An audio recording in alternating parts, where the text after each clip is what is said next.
নমস্কাৰ আজি তোমালোকৰ আগত লৈ আহিছোঁ এইচএছ ছেকেণ্ড ইয়াৰৰ ইলেক্টিভ ছাবজেক্ট আইটিছৰ অতি ইম্পৰ্টেণ্ট কুৱেশ্যন আনচাৰ আলোচনা কৰিম। এইখন হ'ল তোমালোকৰ আইটিছৰ ছাবজেক্ট ভকেশ্যনেল এডুকেশ্যন। তো এই ছাবজেক্টৰ পৰা কিছুমান তোমালোকৰ ইম্পৰ্টেণ্ট কুৱেশ্যন আনচাৰ আলোচনা কৰিম ফাইনেল এক্সাম 2024 কাৰণে অতি ইম্পৰ্টেণ্ট হ'বলগীয়া ভিডিঅ'। এইটো ভিডিঅ'টি স্কিপ নকৰি সম্পূৰ্ণ ভিডিঅ' চাই থাকক। আশা ভিডিঅ'টো আৰম্ভ কৰোঁ। তো তোমালোকৰ এই চেপ্টাৰৰ তিনিটা চেপ্টাৰ দিয়া আছে। Unit 1 fundamentals of ERP, unit 2 basic of procurement policy and BPOs, unit 3 দিয়া আছে ফাণ্ডামেণ্টেলছ অফ লাৰ্ণিং। তো ইউনিট 1 এই চেপ্টাৰৰ ভিডিঅ' বনাইছোঁ। তো তোমালোকৰ এই ভিডিঅ'ৰ ডিছক্ৰিপশ্যনত দিয়া আছে। তো চেপ্টাৰ 1 অতি ইম্পৰ্টেণ্ট কুৱেশ্যন আনচাৰ আলোচনা কৰা দিয়া আছে। তো তোমালোকে ডিছক্ৰিপশ্যনত যায় তো তোমালোকে চেপ্টাৰ 1 চাব পাৰা। এই ভিডিঅ'ৰ ডিছক্ৰিপশ্যনত দিয়া আছে। তো আজি তোমালোকৰ আগত আলোচনা কৰিম unit 2 basic of procurement policy. তো আশা page number 17। Unit 2 chapter 2 basic of procurement policy and BPOs। তো এই চেপ্টাৰৰ পৰা তোমালোকৰ কোনকেইটা ইম্পৰ্টেণ্ট হয় তো তোমালোকক দেখুৱাম। তো সম্পূৰ্ণ ভিডিঅ' চাই থাকক। তো ফাৰ্ষ্ট তোমালোকক পঢ়িব লাগিব যে ইন্ট্ৰডাকশ্যন টু প্ৰক্ৰুৰমেণ্ট পলিচি। তোমালোকৰ এক্সামত কুৱেশ্যনটো আহিব পাৰে এনেকৈ যে হোৱাট ইজ প্ৰক্ৰুৰমেণ্ট পলিচি। তো প্ৰক্ৰুৰমেণ্ট পলিচি কাক বোলে যদি আহে তেনেহ'লে তোমালোকৰ এইখিনি লিখিব লাগিব। এই বিজনেছ প্ৰক্ৰুৰমেণ্ট যিখিনি আণ্ডাৰলাইন দিয়া আছে তোমালোকৰ এইখিনি লিখিব লাগিব। আৰু তাৰপিছত পঢ়িব লাগিব তোমালোকৰ কুৱেশ্যন যে হোৱাট ইজ মাই বেনিফিট। মানে তোমালোকৰ এইটো কুৱেশ্যনটো এনেকুৱা আহিব পাৰে এক্সামত যে প্ৰক্ৰুৰমেণ্ট পলিচিৰ বেনিফিট, মানে প্ৰক্ৰুৰমেণ্ট পলিচিৰ যিকোনো 4টা বা 3টা সুবিধা লিখিব আহিব পাৰে। তো ইয়াত তোমালোকৰ কিমান দিয়া আছে 1 2 3 4 5 5টামান দিয়া আছে। তো ইয়াৰ পৰা যিকোনো তোমালোকৰ 5টাই পঢ়ি যাবা। ইয়াৰ পৰা যিকোনো তোমালোকৰ 3টা লিখিলে হ'ল 3 মাৰ্ক আহিব। এই কুৱেশ্যনটো তোমালোকৰ 2022 আহিছিল। তো প্ৰক্ৰুৰমেণ্ট পলিচিৰ সুবিধাসমূহ লিখিবলৈ আহিলে তো তোমালোকৰ ইয়াৰ পৰা যিকোনো 3টা লিখিবা।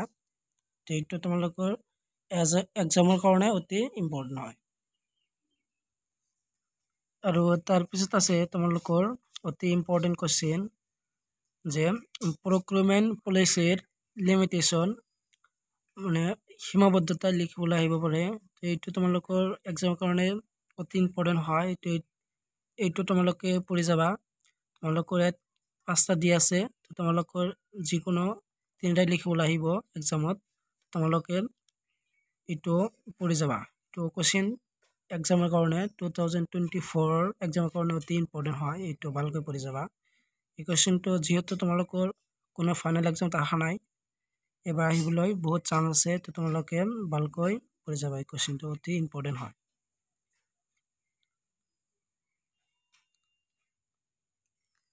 আৰু তাৰপিছত আছে পেজ নম্বৰ 18। তো তোমালোকৰ ফুল ফৰ্ম আহিব পাৰে ISO, অতি ইম্পৰ্টেণ্ট হয় ফুল ফৰ্মটো। এইটো ভালকৈ চাবা। ফুল ফৰ্মটো হ'ল যে ইণ্টাৰনেশ্যনেল ষ্টেণ্ডাৰ্ডছ অৰ্গেনাইজেশ্যন। তো এই ফুল ফৰ্মটো অতি ইম্পৰ্টেণ্ট হয়। তো এইটো চাবা। আৰু কুৱেশ্যন আহিব পাৰে ফাইনেল এক্সামত যে ISOৰ কাক বোলে বা what is ISO, international standards organisation কি। তো এইখিনি যদি আহে কুৱেশ্যন তো তোমালোকৰ ইয়াত দিয়া আছে সম্পূৰ্ণখিনি লিখিব লাগিব। তোমালোকৰ এইটো 2 বা 3 মাৰ্কৰ আহিব পাৰে। এই কুৱেশ্যনটো তোমালোকে ভালকৈ পঢ়ি যাবা। ISO ফুল ফৰ্মটো তোমালোকে ভালকৈ মুখস্থ কৰি যাবা বা ISO কাক বোলে এইখন আহিব পাৰে ফাইনেল এক্সামত। তো তোমালোকৰ যদি আহে তেনেহ'লে সম্পূৰ্ণখিনি লিখিব লাগিব এইখিনি।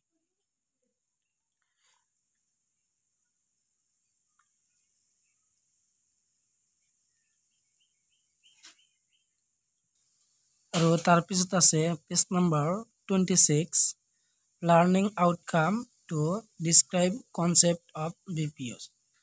তো তোমালোকৰ ইয়াৰ পৰা পঢ়িব লাগিব অতি ইম্পৰ্টেণ্ট ফুল ফৰ্ম যে BPOৰ ফুল ফৰ্ম আহিব পাৰে। তো BPOৰ ফুল ফৰ্ম আহিলে তোমালোকৰ লিখিব লাগিব BPOৰ ফুল ফৰ্মটো হ'ল business process আউটচাৰ্জিং।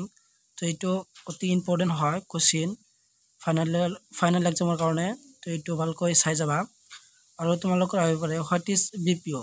What is BPO আহিলে তোমালোকে লিখিব লাগিব যে যিখিনি আণ্ডাৰলাইন কৰি আছে সেইখিনি লিখিবা। আৰু ইয়াৰ পৰা তোমালোকৰ ফুল ফৰ্ম আহিব পাৰে HR। তো এইটো তোমালোকৰ ফুল ফৰ্ম ইম্পৰ্টেণ্ট। ইয়াৰ ফুল ফৰ্মটো হ'ল যে হিউমেন ৰিচাৰ্চ। এইটো অতি ইম্পৰ্টেণ্ট হয়, তোমালোকে এইটো চাই যাবা। আৰু তাৰপিছত আছে ফুল ফৰ্ম যে ITs। তোমালোকৰ যিখনে কিতাপৰ নামটো হ'ল ITs। তো এইটো ইম্পৰ্টেণ্ট হয়। ITছৰ ফুল ফৰ্ম তোমালোকৰ আহিব পাৰে। তো ITছ ফুল ফৰ্মটো হ'ল ইনফৰমেশ্যন টেকন'লজি ইনেবল ছাৰ্ভিচ। এইটো তোমালোকৰ অতি গুৰুত্বপূৰ্ণ হয়, এইটো ভালকৈ চাই যাবা, এইটো অতি ইম্পৰ্টেণ্ট হয়। তো এই ফুল ফৰ্মটো তোমালোকৰ ভেৰি ইম্পৰ্টেণ্ট হয় এক্সামৰ কাৰণে 2024 এক্সামৰ কাৰণে। তো এইটো চাই যাবা। তাৰপিছত আছে page number 27 understanding type of BPO service. এইটো তোমালোকৰ অতি গুৰুত্বপূৰ্ণ কোশ্চিন, এইটো চাই যাবা।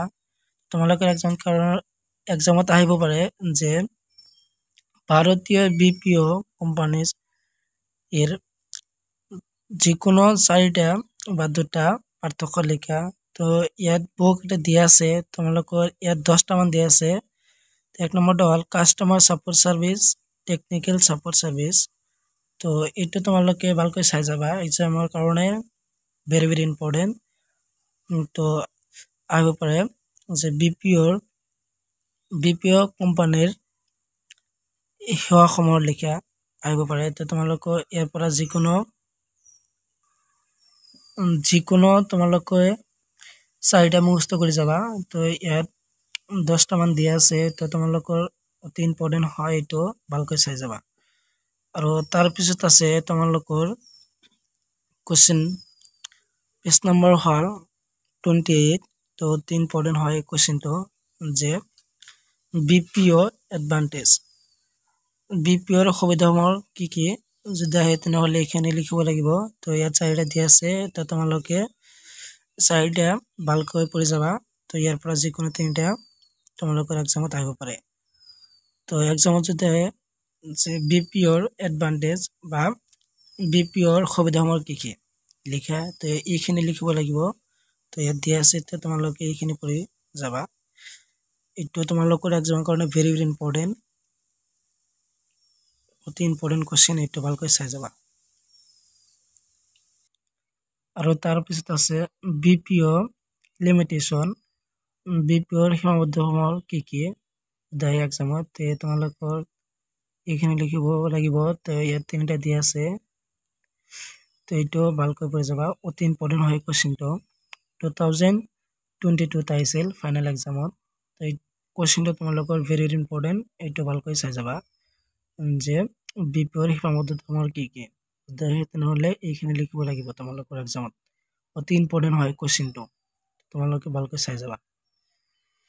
আৰু তাৰপিছত আছে অতি ইম্পৰ্টেণ্ট কোশ্চিন যে হোৱাট ইজ পেৰল। যে পেৰল কাক বোলে যদি আহে তেনেহ'লে এইখিনি লিখিব লাগিব। So' will payroll can mean a few different things. এইখিনি লিখি তো তোমালোকৰ 3টা পইণ্ট কৰি দিয়া আছে, তো তোমালোকৰ এইখিনি লিখিব লাগিব যে হোৱাট ইজ পেৰল বা পেৰল কাক বোলে যদি আহে তেনেহ'লে লিখিব লাগিব। আৰু তাৰপিছত আছে এই কোশ্চিনটো তোমালোকৰ 22 আহিছিল ফাইনেল এক্সাম আৰু প্ৰি ফাইনেলত আহিছিল, এইটো ভালকৈ চাই যাবা। আৰু তোমালোকৰ আছে কম্পোনেন্টস অফ পেৰোল তো যদি দেখে তো এইখানে লিখব লাগিব তো ইয়াৰ পৰা যিকোনো পাঁচটা পড়ে গ'লে হ'ল তো তোমালোকৰ যদি আহে তেনেহ'লে লিখিবা